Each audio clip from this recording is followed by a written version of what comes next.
where do we start? It's always difficult to know where to start with these talks. I don't really do many talks, and so this was a fairly recent talk. Well, it was kind of actually it was last year. It's really kind of Typo Circle, which is an organization that champions typography, and they have a really good roster of speakers. And for this particular talk, they asked you to work on and produce a poster for the talk. So I just thought I'd share with you some of my broken printer and some of the oddities that came through that. I think the idea was inspired by the fact that I do produce a lot of print and I work within the printed space. And so came across this kind of basically a German machine of the same name, which I thought was quite amusing. So I just kind of took the serial number and used that as the basis of the kind of poster. And so often with design, you kind of serendipity you utilize and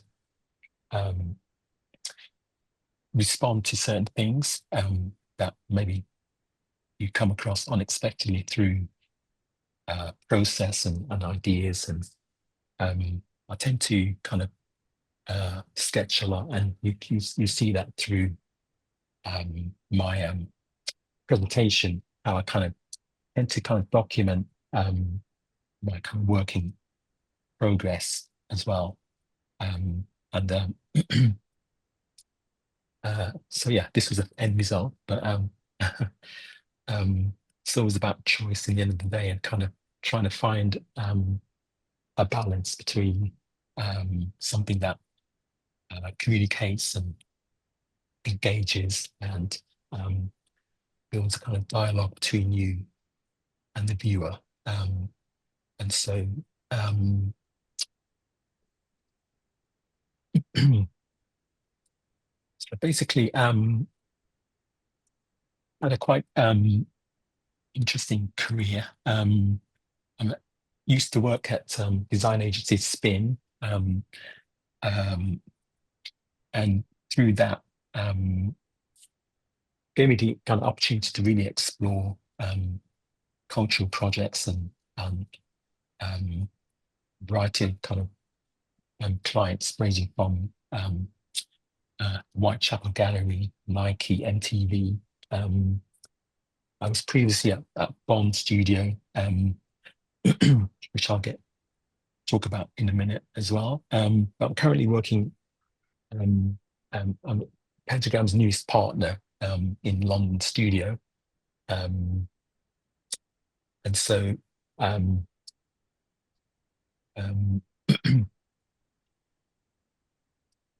after many years, they've moved to a new space, having been at Eden Road in Notting Hill over many years. Now moved to Islington. I kind of got on to kind of document the workplace and the environment. I think you're a product of your environment, and you're a product of your output. It kind of defines you, and where you work is obviously key to your kind of creativity. What you're looking at here is the gallery downstairs, which the studio's on 3 floors, and it's the Posh Gallery, the old sorting house. And the current exhibition is the signs of a Margaret Calvert, kind of reinterpreted in a almost kind of pop art style. I think the work of Richard Hamilton brings to mind when I look at some of the kind of colours and the expression. And so, yeah, I think it's yeah, obviously a new chapter for me, and I'm currently shaping, forming a team, and building on my kind of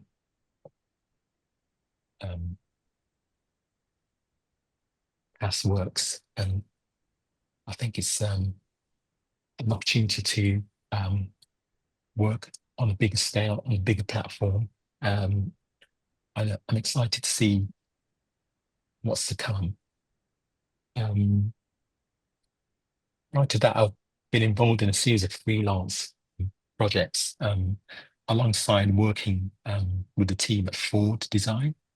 And this was probably my latest project prior to joining the team at Pentagram. It was for Mac Project Office, designed a website and brand, and the kind of innovation and product design team, technology team working in big clients like IBM, Sony. And it just takes on quite a pure approach. And so it's nice to kind of work in the kind of digital space as well. And it's the interaction between the digital and the physical space, and negotiating those platforms to create something, create a language that kind of breathes and allows for and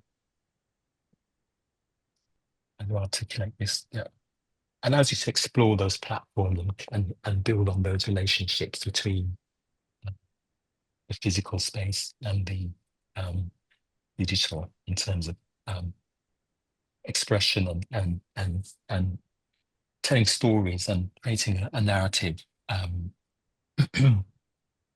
So this is just a few projects from my time at Bond. It was born out of working with the team at Nokia, where the founders were part of the Nokia design team, where I worked for over 5 years, probably around 8 years, and we embarked on many projects around packaging, brand, typography, marketing. And so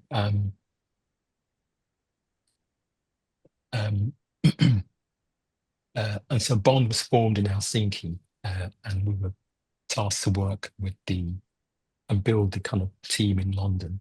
And so we're looking at a project we worked with which was for Nokia, which was displayed at the Design Museum.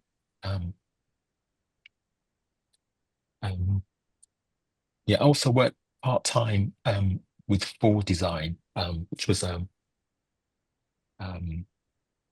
which worked alongside my kind of freelance practice. And it was all kind of non-disclosure work. So fortunately, I can't show any projects. So this is the view from one of the offices in Dunton. So again, kind of documenting the space. But it was a great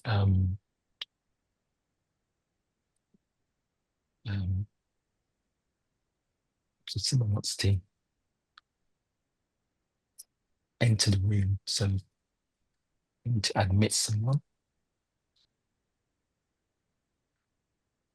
Okay, great. Yeah. So it was a multidisciplinary space, and we worked across many projects, basically based on the customer journey and consumer journey, and task was to kind of tell stories and bring projects to life, and the customer to life, and the customer journey. It was a kind of inspired 4 years there. Apart from the occasional kind of teaching assignments, I'm a board member of the International Society of Typographic Designers, which again is an organization that champions design and organizes talks and events, and currently previously worked on the Professional Design Awards, which was the first awards that they'd undertaken in around 8 years. And it's a collaborative project, and the animation was actually designed by Johannes, who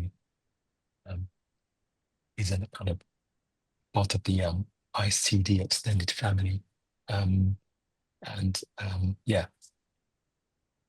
then the outcome of the awards was a catalogue, which is on sale at the ISTD shop. So I mentioned some of my kind of teaching. I was a student at Kingston University, so it's great to always go back and visit and give back and mentor up and coming new talent. I'm just taking you through a few projects. These date back probably 2003, possibly. I'm trying to remember.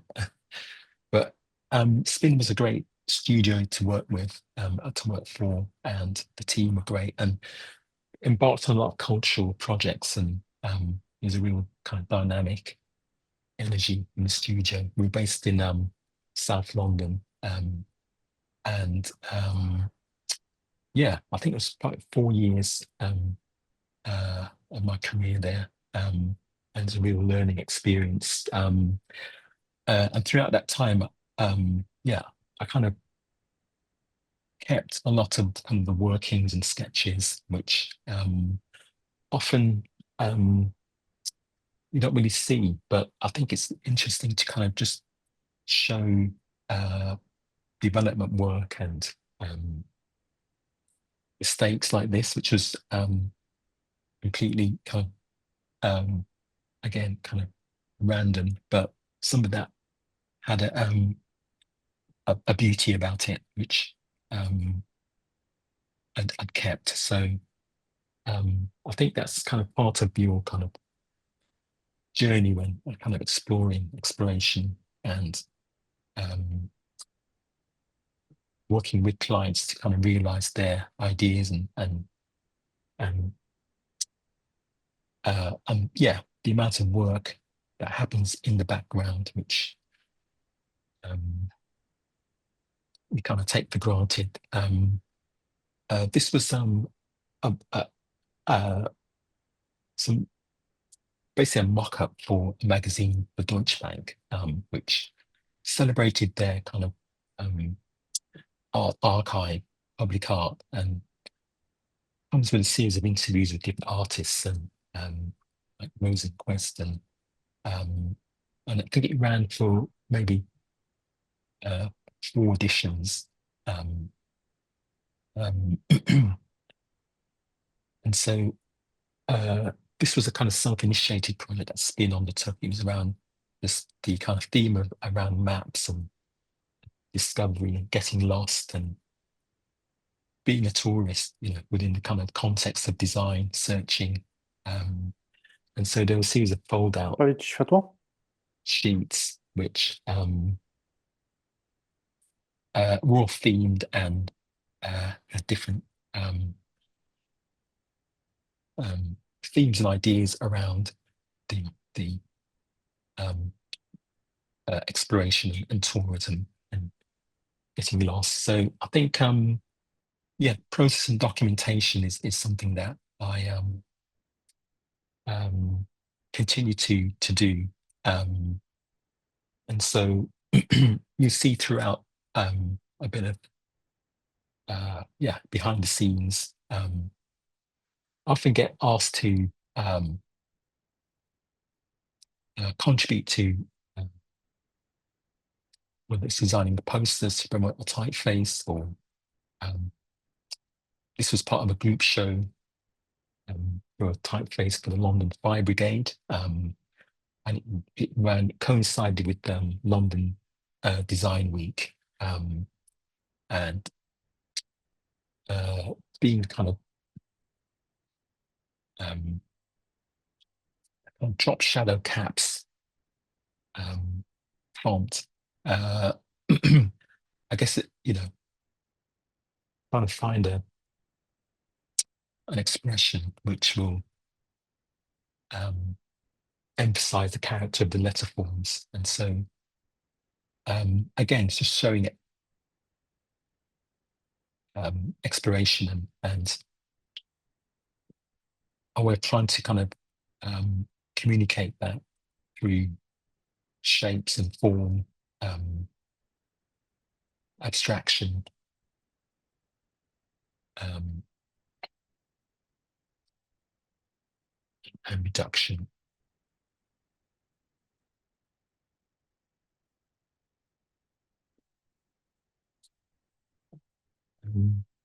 This was for Mark Bloom, who runs the kind of Co-Type Foundry, and he just basically approached me to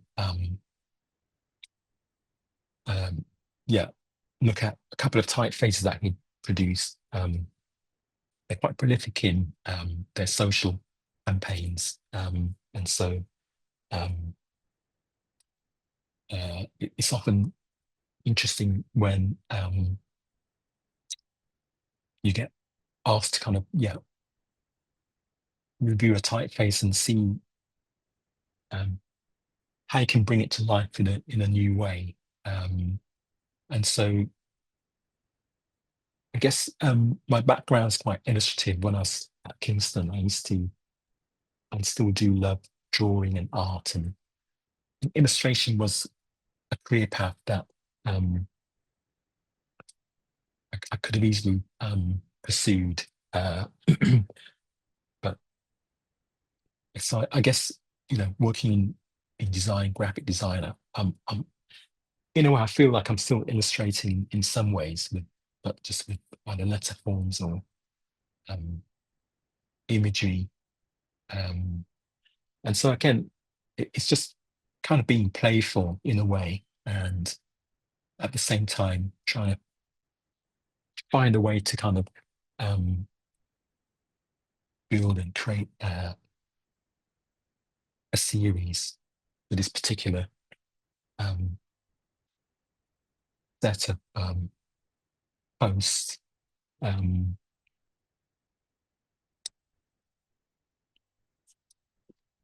Scandium was another typeface which was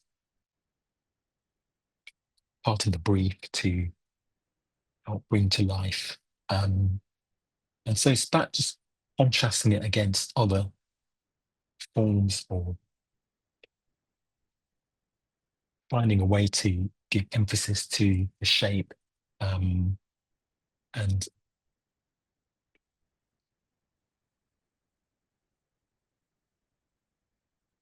emphasize some of the glyphs and icons that come with the typeface, and explore the kind of contrast between weights, the extremities between extra bold and extra light, for example, italics.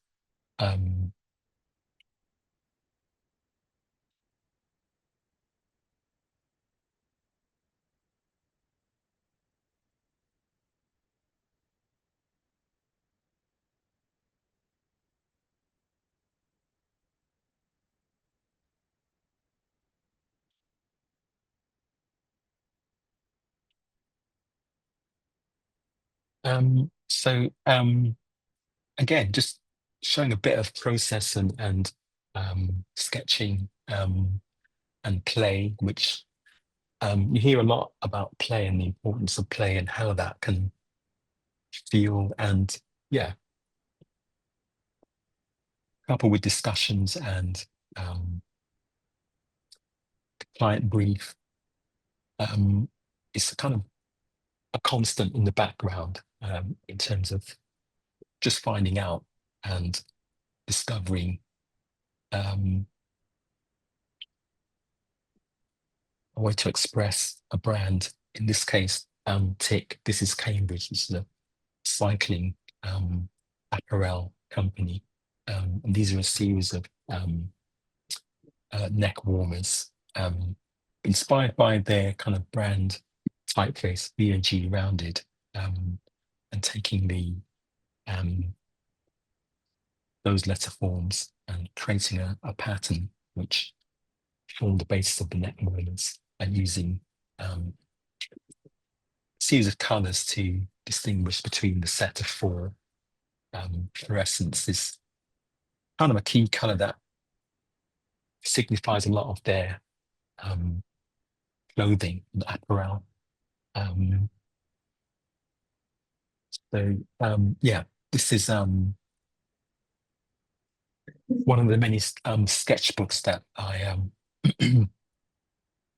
often record and keep. I think this dates back probably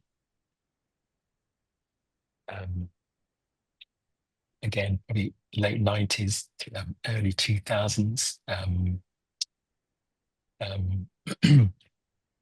This particular piece focuses on my work with the Whitechapel Gallery whilst working with the design agency Spin, and some of the kind of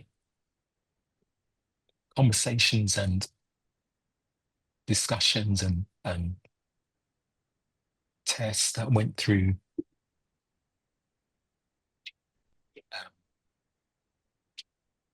experiments, and I think it's just a way to stress test concepts and ideas, but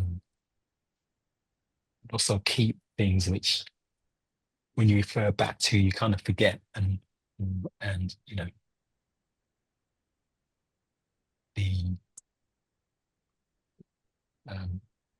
the journey to kind of arrive at something which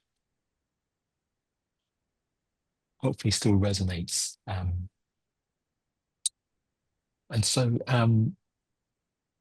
those who follow me on Instagram would know how much I kind of collect design and collect books, record sleeves, ranging from all disciplines, but mainly design, photography, art, architecture, and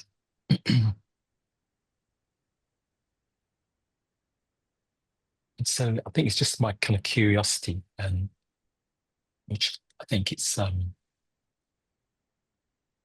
I've always been keen to from my early years at Kingston University. And it feeds my curiosity and passion for knowing and seeing things in the real, where we're lucky to have designers like Mark Holt from the design agency 8VO, who is a good friend of the studio, and he used to come in with posters and really classic publications, and see things at scale in the real, things that you've seen in books for years, which usually kind of on A6 or postage stamp size sometimes, where it's almost like seeing it for the first time. And so it was a particular Wim Crowell poster which I remember, which I'm trying to remember exactly which one it was. I think it was on graphic design, but I think the colours and the subtleties in that poster was almost like seeing it in the real for the first time. And so it really just emphasized to me the importance of seeing things in the real. And so for me, it's about finding out and learning and continuing that journey, reading about process and how other disciplines work, and it's a continual journey. Can I ask a question? Sure. Yeah. Is that okay? Hi, I'm Yasmin. Um, I Hello. just hi. Your pieces that you've done, graphically speaking, are pretty timeless, and something I struggle with is Okay. creating something trend, like not trendy. I want something to continue, the legacy to live on, the typeface to continue to be timeless. So, how do I avoid Right. that when designing? Right. Yeah. Good question. I mean, I think it's about, Sorry, go ahead. Go yeah, I ahead. think there's a purity um in an idea when you're trying to find kind of the truth of a brand, whether it's an identity or a typeface or a campaign. Um, it's really working closely with whether it's the client or um, and finding uh, an approach that transcends trends or Yeah, um, and creating a language and a framework which can outlive uh, trends and yeah, finding their truth, whether it's a color or whether it's an approach to photography. Um, you're not kind of like cherry picking the yeah, latest, coolest fad, or and it's kind of yeah, part instinct and part um, being yeah true to the client's needs and building a language that feels honest and almost it may end up maybe looking like something else or feeling yeah, similar yeah, to something. I think we're in such a saturated space with yeah, design and imagery and I think it's having a um, yeah an innocence about your um, solutions and ideas um, and yeah. yeah finding that truth um, and yeah it's challenging and difficult but Yeah, I I think think it's about it sort of narrows down the client itself if they are an authentic brand or what they truly want to transcend, like you say. But it is so saturated, so it's hard to come up with something sort of original and timeless. But I understand what you're saying, so thank you.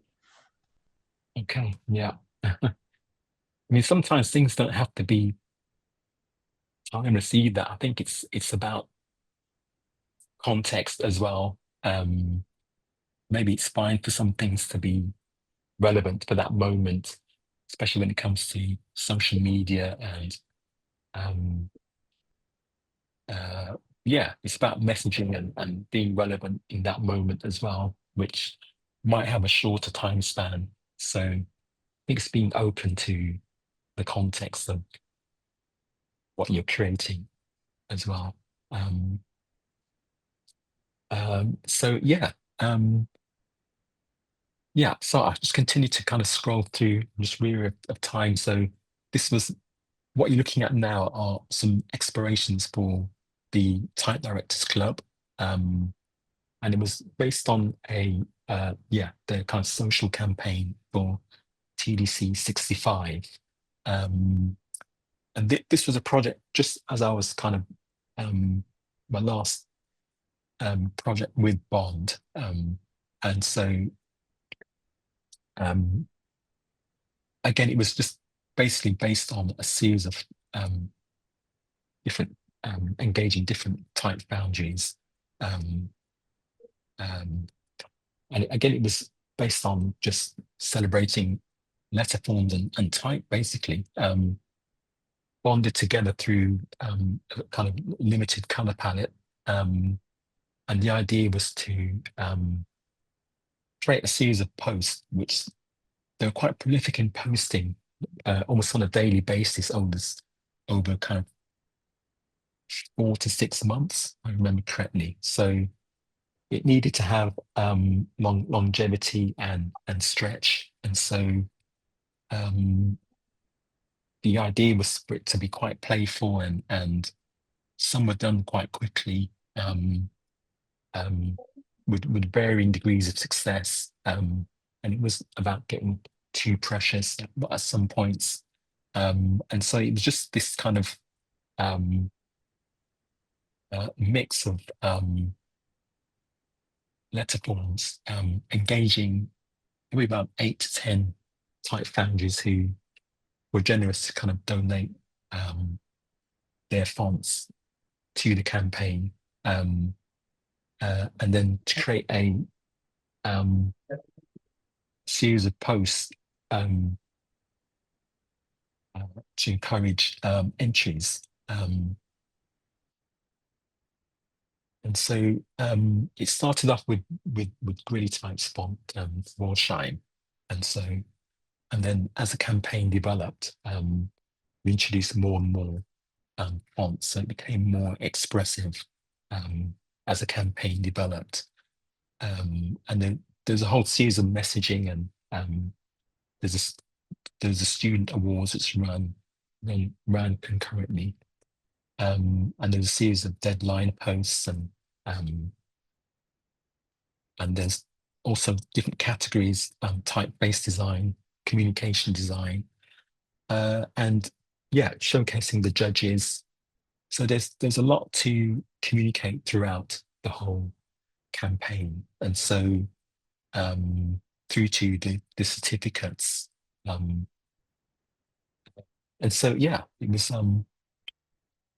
basically just about expression and the love of letter forms, and so I'm building that familiarity throughout those months, but at the same time creating a diverse range of expressions, and combining the varied typefaces to create what was hopefully a distinctive campaign. And so, yeah, this gives you a flavour of kind of overview of deliverables and language variants as well, which extended the reach, and encouraged more entries from globally. I think we did Spanish as well, and Italian posts, which then was a great thing, um, and it resulted in a really good, healthy flood of work that was submitted for that particular year.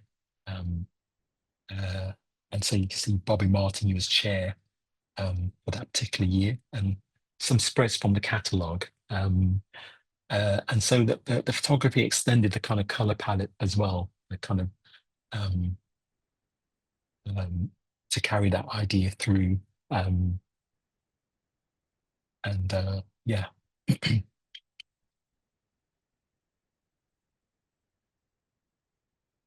And so I think I may have mentioned my work with Nokia, which I've spent a good probably 7 years there, part of the in-house design team at Nokia. And so we worked across many areas of the brand. And we produced a couple of publications on finished design, and also one was on finished designers and craftsmen and women, and the other was basically on the typeface, Nokia Pure, which previous to that was Nokia Sans. And so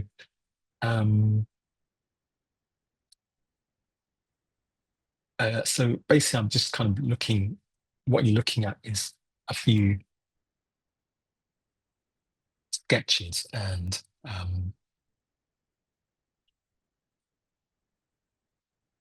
projects using Nokia Sans, designed by Eric Spiekerman. And so again, a lot of the work often sometimes didn't get used, but I was still there documenting and maintaining a record of the work produced, which needed to kind of have a certain stretch across various different applications, whether it be an ad or on a piece of apparel, on signage, and so uh, so so it was kind of interesting just to kind of draw from basically finished design, which I was really interested in at the time, where we were lucky enough to travel and interview the kind of Artex store and the designers there and Albert Arto, and there's a real kind of tradition of really amazing finished product design. And so the idea was to kind of maybe explore that in my mind and find a way to channel that craft and leverage that heritage within the Nokia brand. So these were sketches and ideas whilst we were exploring Nokia Pure, which needed to kind of be more kind of simplified and reductive than the previous typeface sans, which you can see here. And so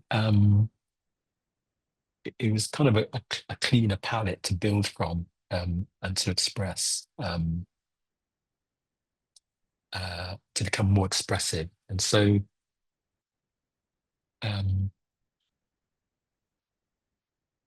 this spanned probably around 3 years where we explored other scripts, obviously starting with Latin, and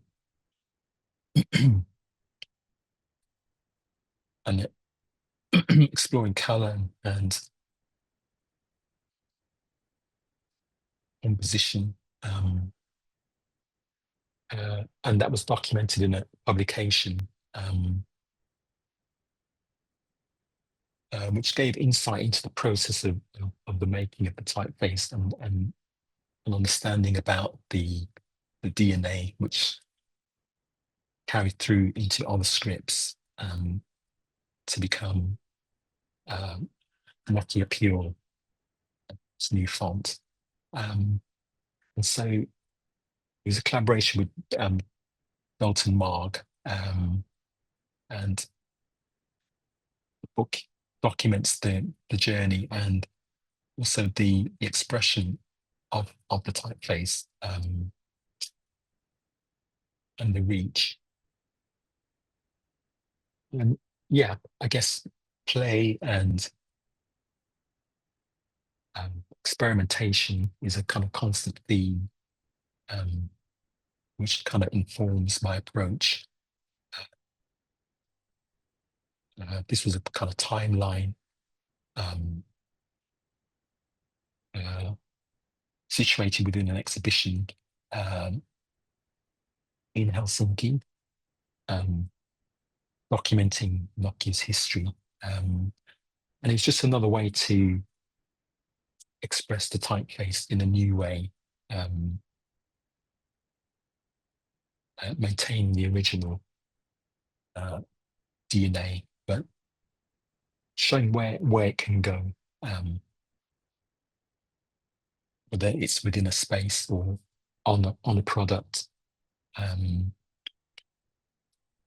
so, yeah, this was an invitation which marked a kind of special occasion where there was a gathering of ex-Nokians, and I was asked to do a keepsake, which drew inference from the original cover for 26 characters. And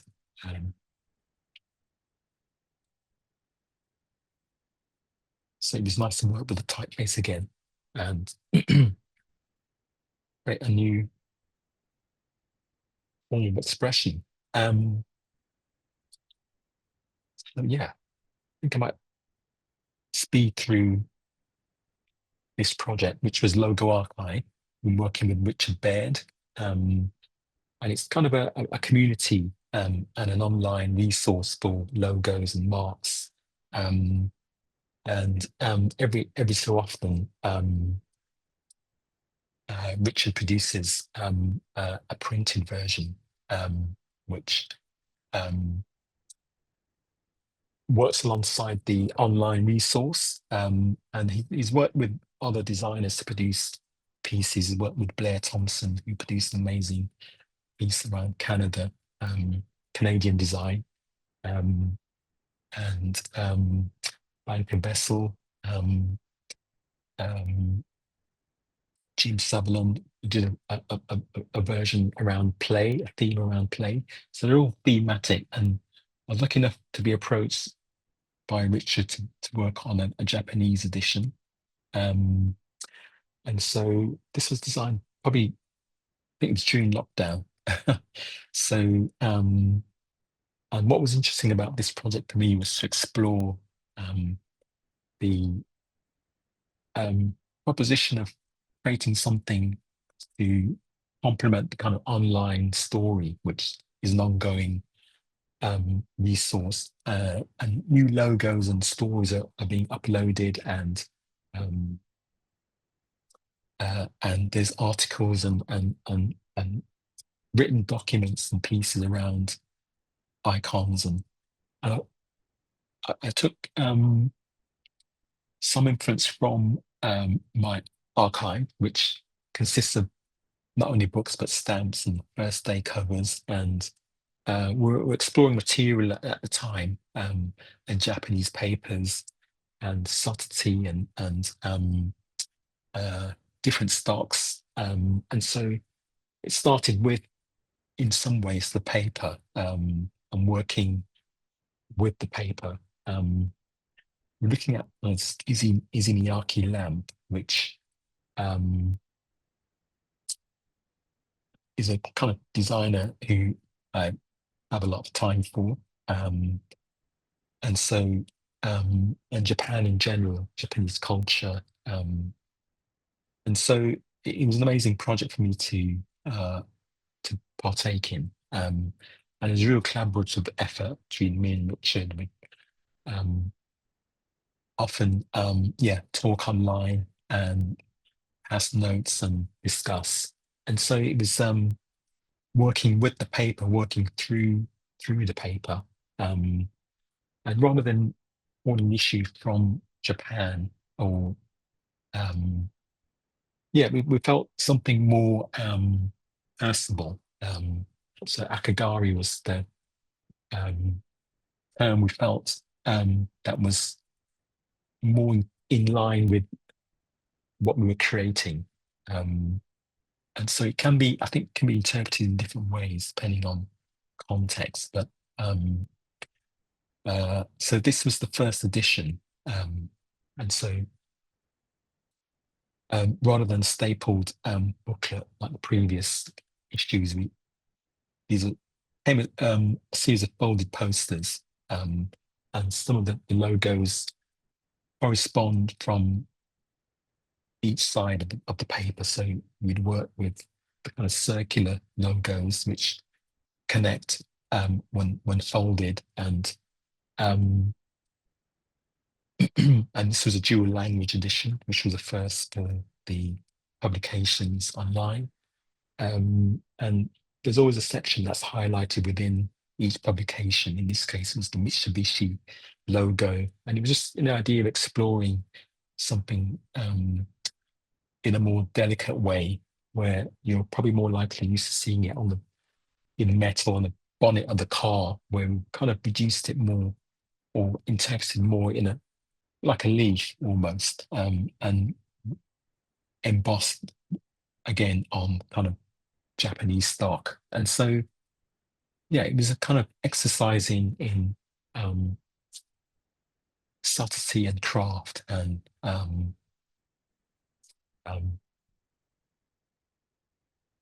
reveal.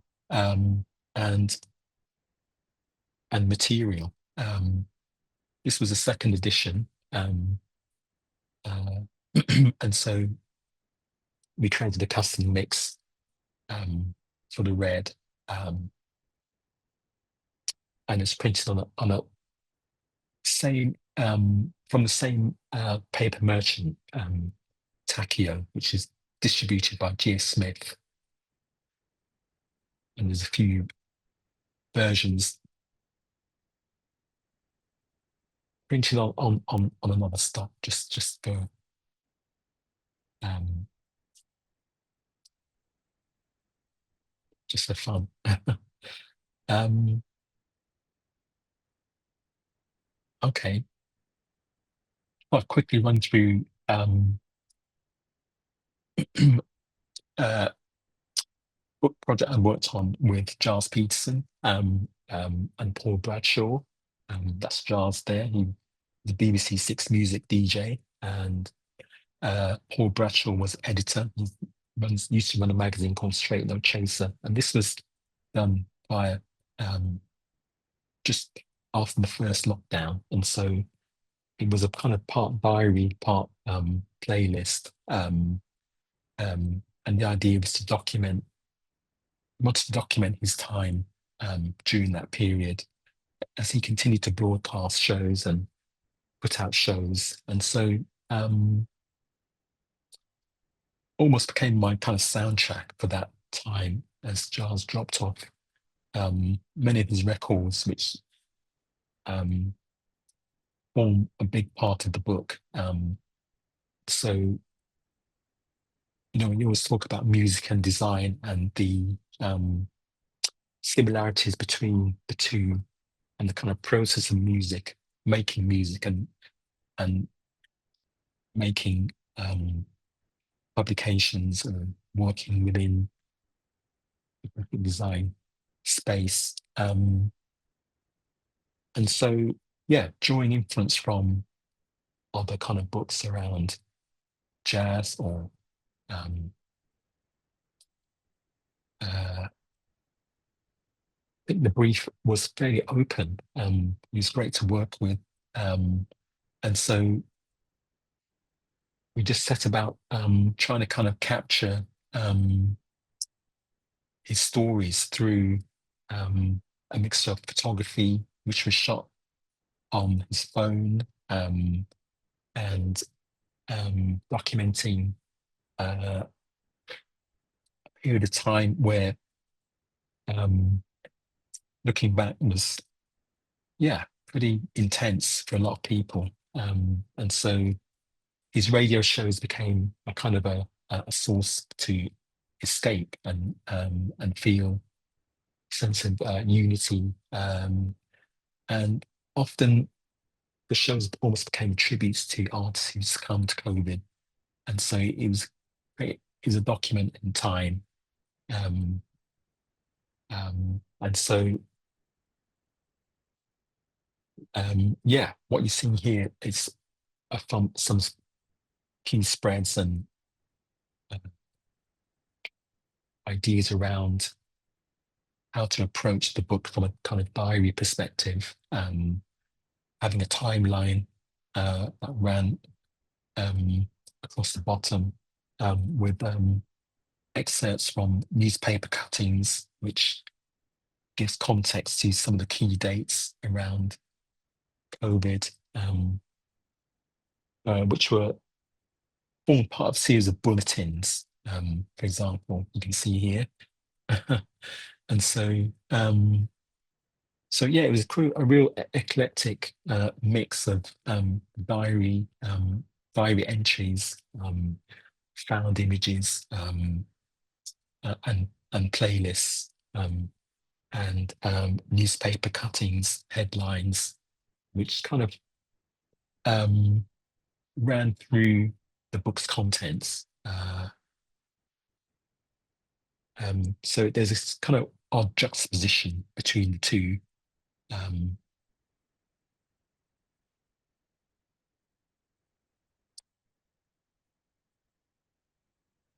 so this was a limited edition. version which came in a slipcase and a different cover.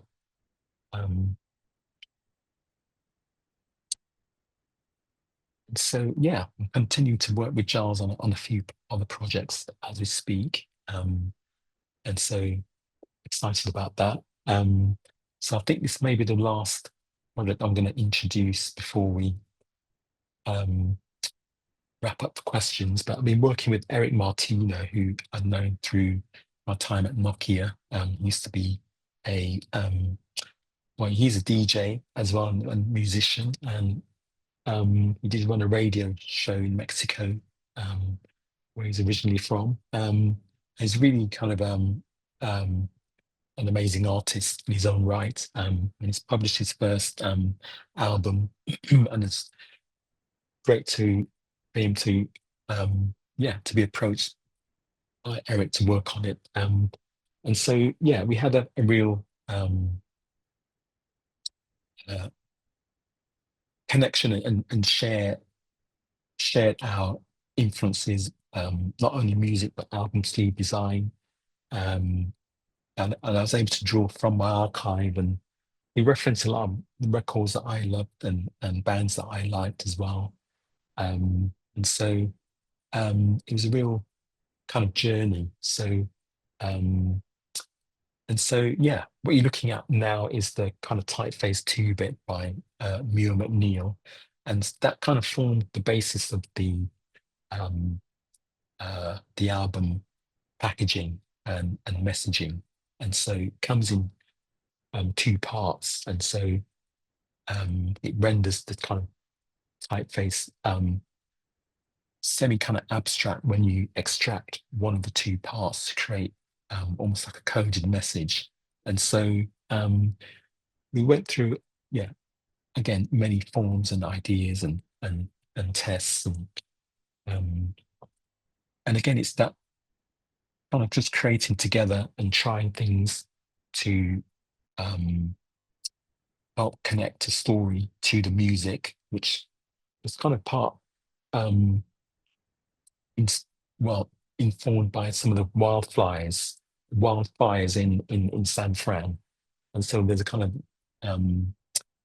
uh, environmental theme. And so speaking to Eric, he had this term when the table floats, and it was kind of like a term he had when he in his band when they were jamming together and playing, and when the rhythm started to kind of work and feel good, and that was a term that they used. And so we wanted to kind of capture that whilst working together and through ideation and ideas and using plant life to as the kind of basis for the kind of visual themes for the cover, coupled with the kind of McNeil's typeface. We started to, yeah, kind of identify an approach and a language which would work across different singles and the album. So he set up this label, Share, Shifting Arts uh, company, Shifting Arts Records. And so the idea is to publish maybe not just records, but merch and publications and curate events. And so, yeah, you're seeing the kind of culmination of maybe 8 months back and forth, on and off, this kind of work. And so there's a kind of layered sound and ambience, and is inspired by kind of krautrock and Brian Eno. And so the materials kind of help inform the approach and the element of craft, and the contrast of color against the a clear vinyl, and the inner sleeve, which was printed on a metallic stock, which in certain light, the kind of text becomes legible. So you engage with it to read it. And so there's kind of these little ideas within the application and the design, which kind of documents our conversation. And so in a way, it's kind of a reductive approach to or kind of rendition of our discussion. So there was a deluxe edition which was produced, and within that came a series of art prints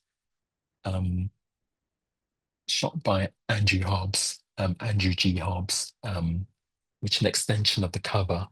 And so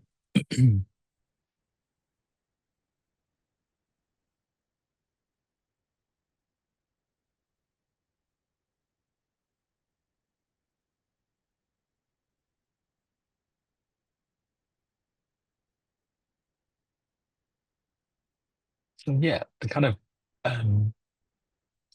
typography, I guess it was a mix of inspired by nature and digital components within the music. Well, it's kind of nature, leaves blowing in the wind. And so, yeah, I think that's kind of where I think we should end. And leave this video running whilst if you have any questions, just weary of time. And so yeah, it's just documents, as you can see, some of my collection. And so yeah. Yeah, I'll kick off the questions. I was kind of writing a few throughout, but then with the last project shown, sort of shifted. And I'm curious, how much does trust come into play with your, the dialogue between you and the client? Because often like a lot of the solutions are, they're extremely pure in their expression. And I'm just curious, like how much does trust come into it, and how necessary is trust for you, like when working on projects, like freelance, like within art, culture, or even within like the more like corporate or commercial space? Yeah, I mean, trust is paramount. It's probably one of the most important things. I think a lot of the projects I shown were, I guess, based on kind of close working relationships, especially with the Akagari project and the kind of solo album packaging project, where there was a close connection between us and a close dialogue. It kind of helps that they were obviously familiar with my work, and they really were champions of my work. And so it kind of felt that you weren't coming in cold from the beginning. There was already a shared respect from both sides. And so it made the whole process easier. And you can maybe be more vulnerable and more open to other suggestions and ideas, in the hope that you'll get a stronger outcome. And so yeah, it was more of a comfortable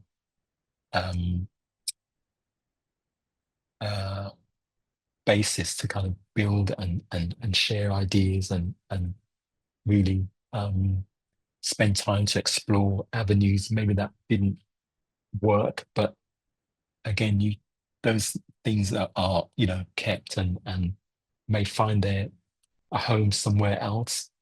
if relevant, and so yeah, you end up with kind of a footprint of yeah, kind of sketches and ideas and thoughts and concepts, which what you end up seeing is a really kind of refined version of what can be quite a messy process, and maybe not always smooth, but you're kind of pushing for something. And so yeah, so not only just concept, but also in production as well, where we had issues with some of the kind of printing issues, or whether it's the paper buckles if the embossing's too heavy, or so I think it's kind of there's challenges from all sides, and so you really have to kind of navigate those things and work the best around certain issues to get what close to your original vision. And so often it's a nice surprise when you work on something and it manifests in a way that you never expected. You always sometimes have a preconceived idea. I always enjoy when you end up with completely the opposite of your original thought. And so for me, that's more exciting. You feel like you exercise something and push through into something new. And that comes with that kind of shared working together with the client as a partner to get close to what they want, using utilizing your approach and ideas. So yeah, hope that answers the question. No, definitely.